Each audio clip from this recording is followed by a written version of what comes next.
Hello students, welcome back to middle education. Students, finally आपके सामने है क्लास 10th का इंग्लिश सब्जेक्ट का प्रैक्टिस पेपर सेट नंबर 1 का पार्ट नंबर 2। क्योंकि पार्ट नंबर फर्स्ट मैं पहले अपलोड कर चुकी हूँ। यदि उसको आपने नहीं देखा है तो चैनल पर जाके उसे एंड तक देख लीजिए। क्वेश्चन नंबर फर्स्ट से 7 तक मैंने पार्ट नंबर फर्स्ट में कवर कर लिया था। इस वीडियो का जो पीडीएफ है वो आपको डिस्क्रिप्शन बॉक्स से जाके डाउनलोड कर लेना है और साथ ही साथ वीडियो को लाइक और शेयर करना नहीं भूलना है। तो चलिए हम यहाँ पे वीडियो को शुरू करते हैं। यदि इंग्लिश आपको बहुत कठिन लगती है तो चुटकियों में आपको सारे क्वेश्चन अच्छे से समझ में आ जाएंगे और उनके आंसर भी बनने लगेंगे। बस वीडियो को एंड तक देखिए, कंप्लीटली वॉच करिए और मेरे साथ साथ समझते चलिए कि किस तरीके से आपको इंग्लिश को आसान बनाना है। तो यहाँ पे देखते हैं हम क्वेश्चन नंबर 7 तक तो हम देख चुके थे उस वाले वीडियो में। तो अब हम यहाँ पे देखेंगे question number 8, do S directed. यहाँ पे आपको कोई 5 डू एस डायरेक्टेड करना है। पहला है अनुज इज प्लेइंग चेस। तो देखिए यहाँ पे करना क्या है, इसको पैसिव वॉइस में चेंज करना है। तो यहाँ पे इसका आंसर हो जाएगा chess is being played by Anuj. ठीक है, ये इसका करेक्ट आंसर हो जाएगा। फिर सेकंड है शी शट द डोर। इसको आपको नेगेटिव में चेंज करना है। ये यहाँ पे सेकंड फॉर्म यूज हुई है। ठीक है, तो अब हम इसका देखते हैं नेगेटिव कैसे बनेगा। यहाँ पे देखिए, क्योंकि सेकंड फॉर्म यूज हुई है इसलिए आप नॉट लगाने के पहले डिड लगा देंगे। फिर she did not shut the door, ये इसका नेगेटिव सेंटेंस हो जाएगा। फिर थर्ड है दे हैव मेड इट। इसको आपको पास्ट कंटिन्यूअस टेंस में चेंज करना है। यहाँ पे इसका हो जाएगा दे वर मेकिंग इट, क्योंकि पास्ट में वर्ब है वो वर यूज होगी और साथ में वर्ब के साथ आईएनजी लग जाएगा। फिर हम यहाँ देखेंगे 4th नंबर का क्वेश्चन, ही टॉट इंग्लिश। इसको आपको प्रेजेंट इंडेफिनिट टेंस में बदलना है, क्योंकि आपको पता है कि प्रेजेंट इंडेफिनिट टेंस में जो वर्ब है उसका फर्स्ट फॉर्म यूज होता है और साथ में यदि सिंगुलर है कोई सब्जेक्ट तो उसके साथ एस ई एस या आई ई एस लग जाता है। तो यहाँ पे वर्ब का फर्स्ट फॉर्म हो जाएगा और वर्ब के साथ एस लग जाएगा। तो देखिए यहाँ पे क्या हो जाएगा, ही टीचेस इंग्लिश। क्या हो जाएगा, ही टीचेस इंग्लिश। उसके बाद है यहाँ पे 4th कंप्लीट होने के बाद 5th नंबर का, Aman is very intelligent, he can pass this exam easily. Combine the sentence using so that. Amar बहुत होशियार है और वो ये पेपर बहुत आसानी से निकाल सकता है। तो इसमें आपको वेरी की जगह सो लगा देना और इन दोनों के बीच में दैट का यूज करेंगे। कैसे करेंगे वो मैं आपको बता देती हूँ। तो देखिए यहाँ पे लिखेंगे अमन इज सो इंटेलिजेंट, वेरी की जगह फिर दोनों सेंटेंस को कंबाइन करेंगे और दैट का यूज करेंगे और ही को भी इसी के साथ जोड़ के लिख देंगे। Aman is so intelligent that he can pass this exam easily. उसके बाद लास्ट वाला, unless it rains we shall go to school. इसकी जगह पे आपको इफ यूज करना है, अनलेस की जगह पे इफ। तो अनलेस का मतलब होता है यदि नहीं और इफ का मतलब होता है यदि। तो हमें यहाँ पे एक मीनिंगफुल सेंटेंस बनाना है, इसलिए हम लिखेंगे इफ इट रेन्स, यदि बारिश होती है। We shall not go to school, तो हम स्कूल नहीं जाएंगे। अब उसके बाद यहाँ पे सेक्शन सी कंप्लीट होता है और हम आ जाते हैं सेक्शन नंबर डी पे। ये टेक्स्ट बुक से आपके लिया गया है। तो हम देख लेते हैं यहाँ पे question number 9, choose the correct alternative to answer the following question. आपको यहाँ पे करेक्ट ऑप्शन पे टिक करना है। फर्स्ट है who has written the story his first flight. His first flight जो स्टोरी है वो किसने लिखी थी, तो इसका आंसर है लियाम ओ फ्लैहर्टी। उसके बाद फिर हम आगे बढ़ेंगे और देखेंगे question number 2, what was the seagull afraid of. जो सीगल पक्षी है वो किससे डर रहा था, तो सेकंड ऑप्शन इसका हो जाएगा करेक्ट आंसर फ्लाइंग। फिर उसके बाद तीसरा है Anne Frank was a. Anne Frank कौन थी, तो इसका जो सही ऑप्शन है वो हो जाएगा जर्मन गर्ल।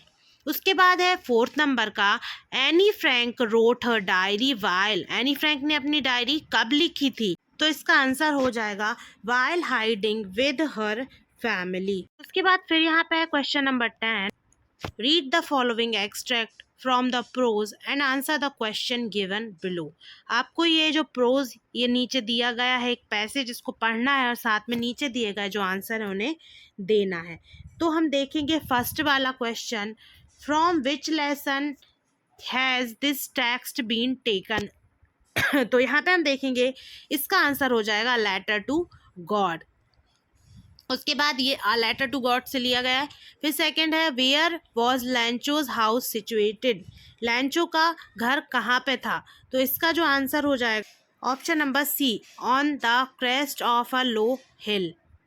फिर उसके बाद है थर्ड नंबर का, from the above passage which word is similar to the word closely. तो इसका सिमिलर वर्ड कौन सा होगा क्लोजली का, तो होगा इंटीमेटली। अब उसके बाद आगे बढ़ेंगे और देखेंगे बी नंबर का question, he hears the last voice at night. ये वाली 4 लाइन दी हुई हैं, तो इससे आपको कुछ क्वेश्चंस के आंसर देना है। पहला क्वेश्चन है from which poem the above line have been taken. तो इसका जो आंसर है वो हो जाएगा आ टाइगर इन द जू से ये ली गई है। फिर उसके बाद what does he stare at, वो क्या देखता है रात्रि में, तो हो जाएगा ऑप्शन नंबर सी, स्टार्स। फिर है थर्ड वाला, which of the following is opposite of the word brilliant. तो इसका अपोजिट क्या होगा ब्रिलियंट का, वो होगा आपका ऑप्शन नंबर सी, डल। ठीक है, उसके बाद फिर आगे बढ़ेंगे, देखेंगे क्वेश्चन नंबर 11। क्वेश्चन नंबर 11 यहाँ पे आपका आता है, answer the following questions in about 30 words. आपको 30 शब्दों में प्रश्नों के इनके उत्तर देना है। पहला प्रश्न है, वॉट डिड लैंचो होप फॉर, लैंचो को क्या आशा थी। लैंचो hoped for the rain for his crop field, लैंचो को एक बारिश की बौछार की उम्मीद थी अपनी जो खेती है, अपनी जो फसल है उसके लिए। फिर हम देखते question number second, what happen to Lencho's field after the rain, बारिश के बाद जो लैंचो है उसके खेतों को क्या हुआ। तो इसका आंसर यहाँ पे आप देखेंगे, after the rain all the corn in Lencho's field was totally destroyed, बारिश के बाद जो लैंचो की मक्के की खेती थी वो पूरी तरीके से बर्बाद हो गई थी। फिर है क्वेश्चन नंबर थर्ड, हु और what did लैंचो have faith in, लैंचो को किस पर भरोसा था, व्हाट डिड ही डू, और उसने क्या किया। तो यहाँ थर्ड वाला जो आंसर है वो है, Lencho had faith in God, Lencho को भगवान पर भरोसा था। He decided to write a letter to God, उसने डिसाइड किया कि वो गॉड को लेटर लिखेगा, conveying his grievances and asking for 100 pesos for his crop and his family। उसने ऐसा निर्धारित किया, डिसाइड किया कि वो पत्र के माध्यम से भगवान को अपना दुख बताएगा और साथ में जो ईश्वर हैं उनसे अपनी फसल और परिवार के लिए 100 पीसों मांगने के लिए उसने भगवान को पत्र लिखने का निर्णय लिया। फिर उसके बाद है, did Lencho try to find out who had send the money to him, why not, क्या लैंचो ने ये जानने की कोशिश की कि उसको भगवान ने या फिर किसने मनी भेजी है, क्यों की, यदि की तो, और नहीं की तो क्यों नहीं की। तो इसका आंसर यहाँ पे है no, Lencho did not try to find out this because he had great faith in God and he never suspected that it could be someone else other than God who would send him money, क्योंकि उसको भगवान पे बहुत ज़्यादा भरोसा था तो उसने ये सब जानने की कोशिश नहीं की, क्योंकि उसको ये लगता था कि सिर्फ वो भगवान ही हैं जिन्होंने पैसे भेजे हैं, उनके अलावा और कोई नहीं हो सकता। This faith in God was so strong that he believe that God had send him money, ये जो भरोसा था वो बहुत ज़्यादा मजबूत था, इसी वजह से उसने ये सोचा कि जो ईश्वर हैं उन्होंने ही उसे पैसे भेजे थे। Can you name any public building in India that are made of sandstone, क्या आपने ऐसी कोई पब्लिक बिल्डिंग के नाम आपको पता है तो लिखना है जो कि बलुआ पत्थर यानी कि सैंडस्टोन से बनी हुई है। तो ये देखिए ये रहा इसका answer, parliament house, Rashtrapati Bhavan, supreme court of India, Madras high court, और उसके अलावा रेड फोर्ट यानी कि लाल किला, कुतुब मीनार, और हुमायूंस टॉम, ये सारी चीज़ें जो हैं वो सैंडस्टोन से बनी हुई हैं। फिर है question number 6, what Nielsen Mandela thought about the oppressor. तो यहाँ पे नीलसन मंडेला ने ऑपरेसर यानी कि जो पीड़ित करने वाले लोग हैं उनके बारे में क्या सोचा। तो ये रहा इसका आंसर।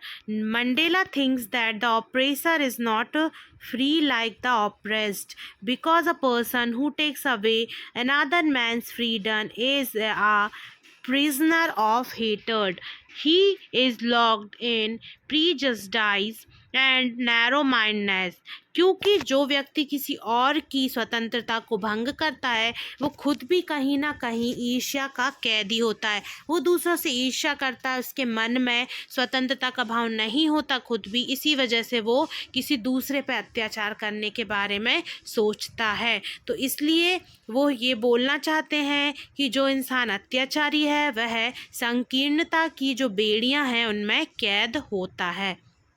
फिर है question number 7, why was the young seagull afraid to fly. जो यंग सीगल था वो उड़ने से क्यों डर रहा था। तो इसका आंसर है the young seagull was afraid to fly, he was hesitant to take his first flight. अपनी पहली उड़ान भरने में हिचकिचाहट कर रहा था और यह उसकी पहली उड़ान थी, इसी वजह से यंग सीगल छोटा सीगल डर रहा था। फिर उसके बाद है what compelled a young seagull to take his first flight. तो फिर उसे पहली उड़ान के लिए मजबूर किसने किया। तो the young seagull was starving, he got maddened by the sight of food and that only compelled him to finally fly. क्योंकि छोटा सीगल जो था वो बहुत भूखा था और 2 दिन से उसे खाना भी नहीं मिला था, तो भोजन देखते हुए वो पागल सा हो गया और उसी भूख ने उसे उड़ने के लिए मजबूर किया। फिर है question number 12, answer the following question in about 30 words. ये आपको कोई 2 करना है। पहला है what did the young seagull do to attract his mother's attention. तो जो छोटा सीगल था अपनी माँ का ध्यान आकर्षित करने के लिए उसने क्या किया। तो the young seagull gave and begged his mother to bring him some food। उसने चिल्लाया और माँ से बहुत ज़्यादा मिन्नतें की, भीख मांगी कि माँ उसको खाना लाके दे दे। When she screamed back derisively, he kept calling plaintively at her। जब उसकी माँ उस पर गुस्से से चिल्लाई तो वह दुखी होकर उसे खाने के लिए बुलाता रहा। फिर है why does any keep our diary. जो एनी फ्रैंक है वो डायरी क्यों रखती थी। तो इसका आंसर है Anne had no friends with whom she could talk about और शेयर हर पर्सनल थिंग्स। जो एनी थी वो अकेली थी, उसके कोई दोस्त नहीं थे जिसके साथ वो अपनी पर्सनल बातें शेयर करे। She had a lot of things going on in her mind so she decided to maintain a diary. उसके दिमाग में बहुत सारी चीज़ें और विचार चलते रहते थे, इसलिए उसने डायरी बनाने का निर्णय लिया। Question number 3, why does Annie think she could confide more in her diary than in people? Any को ऐसा क्यों लगता था कि वह लोगों से ज़्यादा डायरी पर भरोसा कर सकती थी। Annie had no friends who would listen to her with patience, so she chose to confide more in her diary than in people. She used to feel paper has more patience than people. उसको ऐसा लगता था कि जो कागज़ है उसमें बहुत धैर्य है, लोगों से भी ज़्यादा, और लोग उसकी बातें धैर्यता पूर्वक सुनते, और उसे ऐसा लगता था कि उसका कोई दोस्त नहीं था जो कि उसकी बातें धैर्यता पूर्वक सुने। तो इसलिए उसे ऐसा लगा कि डायरी पर उसे भरोसा करना चाहिए किसी मित्र से भी ज़्यादा। फिर है question number 13, answer the following question in about 30 words. पहला है what is dust of snow. तो जो बर्फ की धूल है वो क्या थी। तो यहाँ पे आंसर है the dust of snow means the fine parts of flakes of snow. तो डस्ट ऑफ स्नो का मतलब है बहुत ही बारीक बारीक बर्फ के कण। फिर है question number 2, what is a hemlock tree. Hemlock tree क्या है। A hemlock tree is a poisonous tree with small white flowers. जो hemlock tree है वो एक जहरीला पेड़ है, छोटे छोटे सफ़ेद फूल इसमें होते हैं. The poet does not choose beautiful trees. जो पोएट है उसने किसी बहुत सुंदर पेड़ को नहीं चुना. He chooses the hemlock tree to present his mood and feelings. उसने हेमलॉक ट्री को ही चुना अपने मूड और मनोदशा को दर्शाने के लिए. फिर है why does the poet say I would not intrude on him, why does not he offer him money to buy another ball. तो ये वाला जो क्वेश्चन है वो आपके लिए होमवर्क है, ये आपको खुद से ही ढूंढ के करना है. अब उसके बाद ये मैं बता सकती हूँ कि ये जो क्वेश्चन है वो है बॉल पोयम से. अब उसके बाद यहाँ पे हम आगे देखेंगे question number 14. Answer the following questions in about 75 words. 75 शब्दों में आपको इनके आंसर लिखना है. पहला है how did the hail stones affect Lencho's field, what was Lencho's only hope.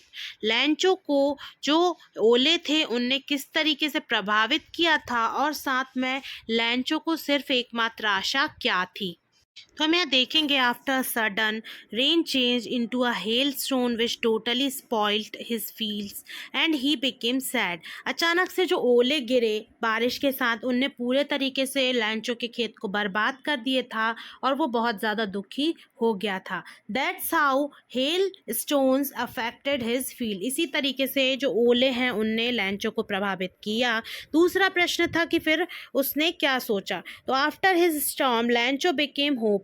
इसके बाद वो निराशावादी हो गया. ठीक है. So he wrote a letter to God so that his family won't die due to hunger. तो उसकी जो फैमिली है वो भूख से ना मर सके इसलिए उसने जो लेटर है वो गॉड को लिखा. फिर है how did Mandela's hunger for freedom change his life. तो जो मंडेला थे नेल्सन मंडेला, उनकी जो स्वतंत्रता के लिए भूख थी उसने उनकी ज़िंदगी को कैसे बदला.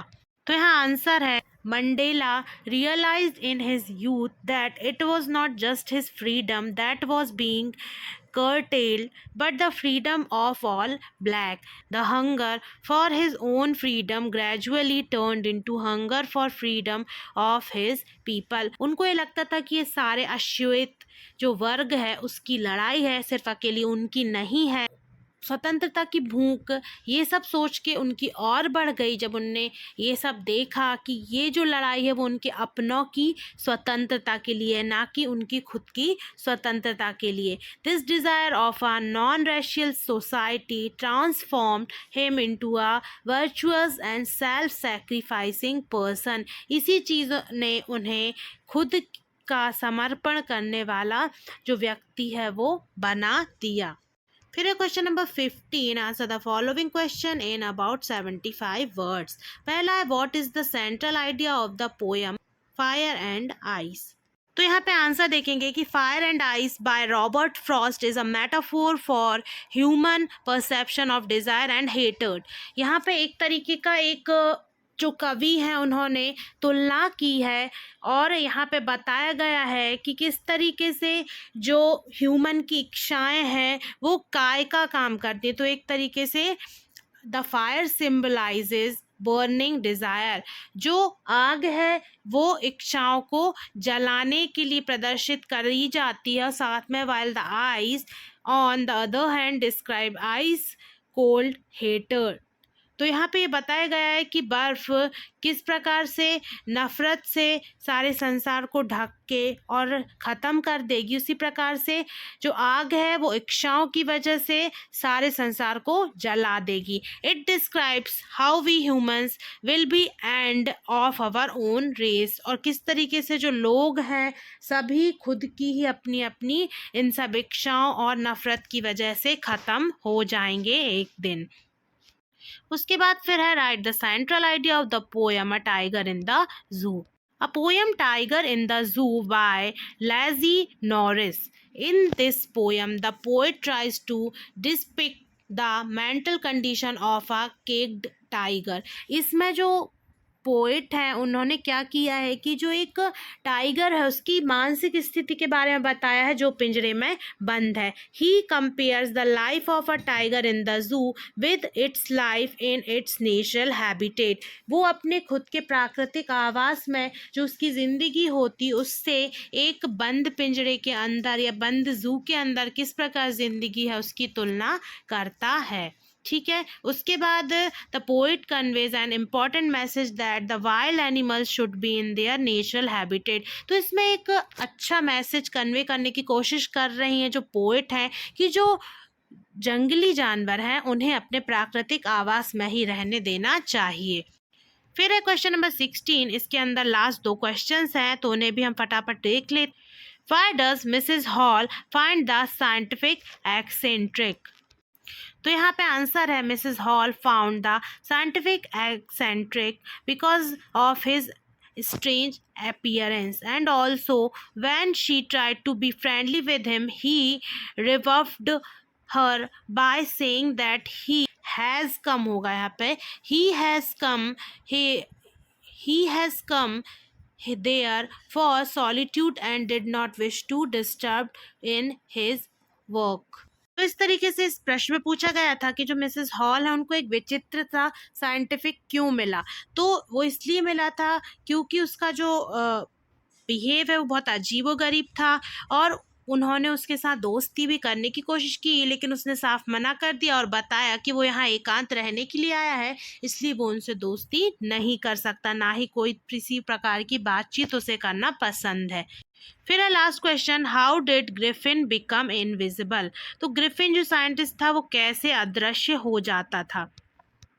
तो इसका आंसर है in the invisible man Griffin became invisible by swallowing dryer drugs. वो कुछ तरीके की दवाई लेता था that made his body transparent like glass, जो उसकी बॉडी को एक कांच की तरह पारदर्शी बना देती थी। इस तरीके से वो अदृश्य हो जाता था। तो ये था आपके कंप्लीट मॉडल पेपर का सॉल्यूशन। आई होप आपको सारे क्वेश्चन बहुत ही अच्छे से समझ में आ गए होंगे। मैंने एक एक क्वेश्चन और एक एक आंसर को हिंदी में ट्रांसलेट करके बताया है। तो मिलते हैं अब नेक्स्ट मॉडल पेपर के सेट के साथ नेक्स्ट वीडियो में। तब तक के लिए आप इसका PDF डिस्क्रिप्शन बॉक्स से डाउनलोड कर लीजिए। वीडियो को ज़्यादा से ज़्यादा लाइक और शेयर कीजिए और इन सारे क्वेश्चन को याद करना नहीं भूलिए। मिलते हैं नेक्स्ट वीडियो में। Thanks for watching this video.